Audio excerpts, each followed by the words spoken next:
इतना प्यार देने के लिए भाइयों बहुत बहुत तहे दिल से शुक्रिया देना चाहता हूं मैं आपको।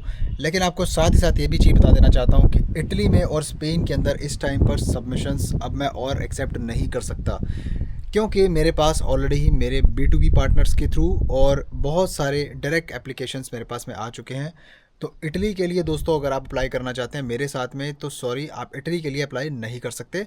पोर्चुगल का ऑप्शन अभी भी ओपन है। D1 आर्टिकल 59 के अंदर अगर अप्लाई करना हो अंडर प्रोफेशनल एक्टिविटी के अंदर आपको एग्रीकल्चर की जॉब मिलेगी, उसके अंदर आप अप्लाई कर सकते हैं, नो प्रॉब्लम। उसके लिए कोई खास एक्सपीरियंस की रिक्वायरमेंट नहीं है, आपको थोड़ा बहुत एग्रीकल्चर के बारे में पता होना चाहिए। इसी के साथ मैं आपको अपडेट देना चाहूँगा इटली के अंदर, स्पेन के अंदर और अभी क्या सिचुएशन है पोर्चुगल के अंदर, कैसे आप अप्लाई कर सकते हो, आपको कितना टाइम लगेगा, क्या क्या रिक्वायरमेंट, एज लिमिट वगैरह सारा कुछ डिस्कस करेंगे और सैलरी क्या रहती है वो भी डिस्कस इस वीडियो में दोस्तों करेंगे। आपने वीडियो को सबसे पहले लाइक करना है, सब्सक्राइब करना है अगर आपको मेरा कंटेंट अच्छा लगता है। अगर आप मेरे चैनल पे बिल्कुल नए सब्सक्राइबर है तो मेक श्योर कि आप पहले मेरा पूरा कंटेंट चेक कीजिए दोस्तों, और शेयर करना है वीडियो को ज़्यादा से ज़्यादा भाइयों के साथ में जो अभी भी ख्वाब रखते हो यूरोप आने के लिए और उनके लिए ऑप्शंस नहीं है।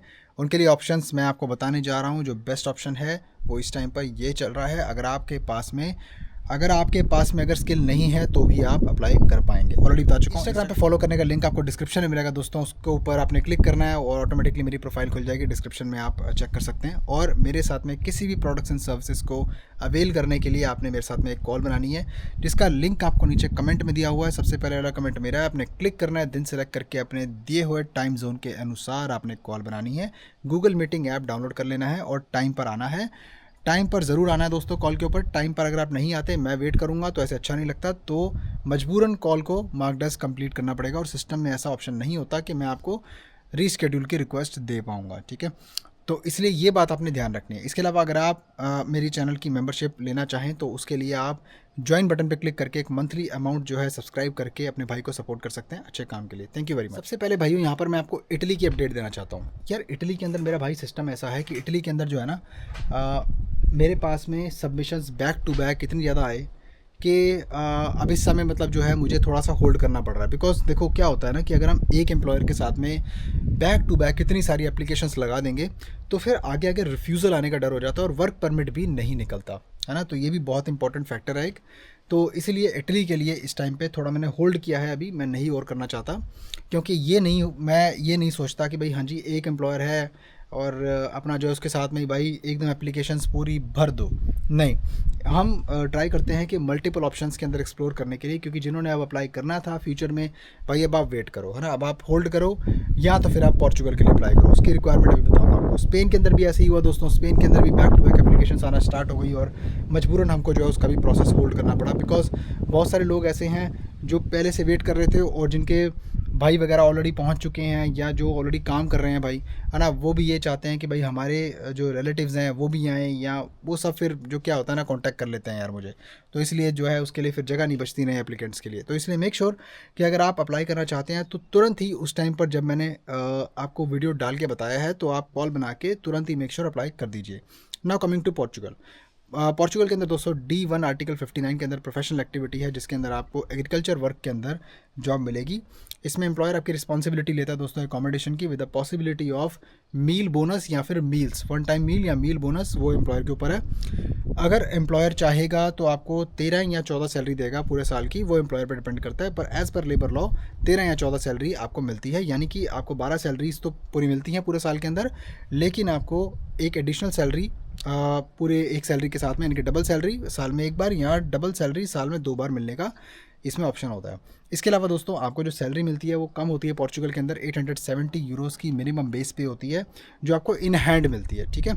एज अप्लाई करने की ऐसी कोई रिक्वायरमेंट नहीं है। अगर आपकी उम्र 45 ईयर्स भी है तो आप अप्लाई कर सकते हो, 47 भी है तो भी अप्लाई कर सकते हो, नो प्रॉब्लम। कोई इतना लेट नहीं हुआ, अभी भी अप्लाई कर सकते हो। एग्रीकल्चर वर्क रहेगा, अगर आप कर पाओगे तो ज़रूर अप्लाई कर सकते हो, मुझे कोई इससे प्रॉब्लम नहीं है। इसके लिए प्रोसेस टाइम आपका 3 से 4 महीने का रहेगा मेरी तरफ से। इसके बाद में एक D1 वीज़ा के लिए रिक्वेस्ट जाती है, एम्प्लॉयर की तरफ से ईमेल जाता है एम्बेसी को। अगर आप किसी भी कंट्री में बैठे वहाँ पे आपकी रिक्वेस्ट डालेंगे और उसके बाद में एम्प्लॉयर को अपडेट आती है उसके बाद में आपको अपॉइंटमेंट मिलती है। अपॉइंटमेंट मिलने के बाद आप वीएफएस में या एम्बेसी में जाते हो। अगर आपकी कंट्री में वीएफएस चलता है तो वीएफएस में जाते हो, नहीं डायरेक्ट एम्बेसी बुलाएगी, डायरेक्ट एम्बेसी में छोटा सा इंटरव्यू हो भी सकता है, I don't know about that. अगर एम्बेसी बुलाएगी तो आपको जाना पड़ेगा इंटरव्यू के लिए, नहीं तो आपका इंटरव्यू नहीं होगा। अब उसके अंदर आप भाई जाके अपनी सारे फाइल जमा करते हो। आपका कोई क्रिमिनल रिकॉर्ड नहीं होना चाहिए, पीसीसी आपकी लगेगी, जो कि पोस्टल होगी आपकी मिनिस्ट्री ऑफ एक्सटर्नल अफेयर्स से, या फिर आपकी कंट्री में अगर कोई भी फॉरेन मिनिस्ट्री है उससे आपकी अपोस्टल ज़रूरी है। इसके अलावा आपकी एजुकेशन डॉक्यूमेंट्स चाहिए। अगर आपके पास में कोई डिप्लोमा है तो बहुत अच्छी बात है, अगर नहीं है तो नो प्रॉब्लम, लगाने की ज़रूरत नहीं, ज़बरदस्ती कोई डॉक्यूमेंट्स ठूस के लगाने की ज़रूरत नहीं। This is unskilled job, unskilled job के लिए कोई खास डॉक्यूमेंटेशन की बहुत ज़्यादा ज़रूरत नहीं होती, बस आपका क्रिमिनल रिकॉर्ड नहीं होना चाहिए और इसके अलावा आपका कोई भी ऐसा लोन का डिफ़ॉल्ट बहुत बड़ा नहीं होना चाहिए। आई नो ये बहुत ज़्यादा मैटर नहीं करता, लेकिन लोन का डिफ़ॉल्ट नहीं होना चाहिए, इससे प्रॉब्लम आपको आएगी, बता रहा हूँ मैं आपको, ठीक है। क्योंकि क्या होता है कि आजकल एक्स्ट्रा वेरिफिकेशन होना स्टार्ट हो गया, हमें नहीं पता, यू नेवर नो, एम्बेसी कुछ भी वेरीफाई कर सकते हैं, मेरे को नहीं मालूम है ना, कल को किसी सिली रीज़न की वजह से रिफ्यूज़ल आ जाए, हम वो नहीं चाहते। जैसे कि आपको पता है आपके भाई का काम वीज़ा लगवाना नहीं है, we only take responsibility of your documentation, और इसके अलावा एडिशनल आपके सपोर्टिंग डॉक्यूमेंट्स हम प्रोवाइड करवाते हैं, जिसकी बेसिस पे वीज़ा लगने का चांस आपका 99% पॉसिबिलिटी के हिसाब से बना के देते हैं। बट अगेन वीज़ा की आपको यहाँ पे कोई गारंटी नहीं मिलती, और ना ही हम आपकी कोई भी किसी भी प्रकार की वीज़ा की गारंटियाँ या फिर आपको रिस्पॉन्सिबिलिटी देते हैं, क्योंकि वो वीज़ा देना एम्बेसी का काम है, वो हमारा काम नहीं है। You will be only paying for the documentation part and the consulting fees, जिसके लिए आपको ऑलरेडी बता दिया गया है वीडियो के अंदर, और दोबारा आपसे कॉन्ट्रैक्ट भी साइन करवाया जाएगा जब आप सर्विसेज अवेल करना चाहते होंगे हमारे साथ। अब आप भाई लोग पूछेंगे भाई फ्यूचर क्या है, पोर्चुगल भाई गरीब देश है, वहाँ जाके क्या होगा। देखो भाई मैं आपको एक चीज़ बता दूँ, पूरे यूरोप के अंदर आज की डेट में भी एक ही कंट्री है जो आपको भाई एक रेजिडेंसी, लॉन्ग टर्म रेजिडेंसी दे सकती है, जिस कंट्री के पास में इतनी पावर है कि जो वेलकम करती है इमिग्रेंट्स को, और जो कंट्रीब्यूट करना चाहते हैं सोसाइटी के अंदर, इंटीग्रेट होना चाहते हैं, उनको एक्सेप्ट करती है वाइडली। और इस चीज़ के लिए पोर्चुगल का मैं तहे दिल से शुक्रिया अदा भी करता हूँ, क्योंकि आज की डेट में भी ये ऑप्शन इस टाइम पे मौजूद है कि आप लॉन्ग टर्म रेजिडेंसी लेकर, यानी कि जो मैं आपको वीज़ा बता रहा हूँ ये लॉन्ग टर्म रेजिडेंसी वाला होता है, इसके बाद में अपनी फैमिली को भी स्पॉन्सर कर सकते हैं अगर आप रिक्वायरमेंट मीट करते हो। तो अगर आपके पास में रिक्वायरमेंट हो, अगर आप मीट करते हो सारी रिक्वायरमेंट फॉर D6 फैमिली रियूनिफिकेशन, उसमें आप अपने 18 साल से कम उम्र के बच्चों को और अपनी बीवी को आप बुला सकते हो, और बाद में चल के अपने पेरेंट्स को बुलाना चाहो तो आप अपने पेरेंट्स को बुला सकते हो, और जो लड़की है वो अपने इन लॉज को भी बुला सकती है। ये पॉसिबल है ओनली अगर आप रिक्वायरमेंट पूरी करते हो, जैसे कि इनकम की, अकोमोडेशन की, रिस्पॉन्सिबिलिटी अगर आप अंडरटेकिंग करते हो, तो आपकी सारी रिक्वायरमेंट फुलफिल होने के बाद में D6 फैमिली रियूनिफिकेशन वीज़ा के लिए आपको एक आईमा से नोटिफिकेशन मिलता है, जिसके बिहाफ पे आप अपनी फैमिली को बाद में बुला सकते हैं।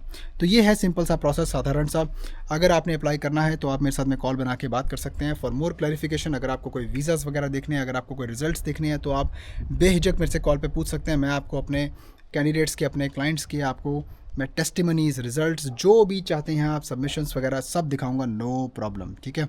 तो इसीलिए वीडियो में बहुत सारी चीज़ें नहीं दिखा सकता, कॉल बनाओ, सब कुछ आपको मालूम पड़ेगा, प्रोसेस दिखाएंगे कैसे होता है, बहुत प्लेन एंड सिंपल है, पूरे अच्छे से एक्सप्लेन करूंगा। आपकी नेशनलिटी के मुताबिक कोई प्रॉब्लम नहीं है, कोई भी नेशनलिटी का बंदा अप्लाई कर सकता है और कहीं से भी अप्लाई कर सकता है।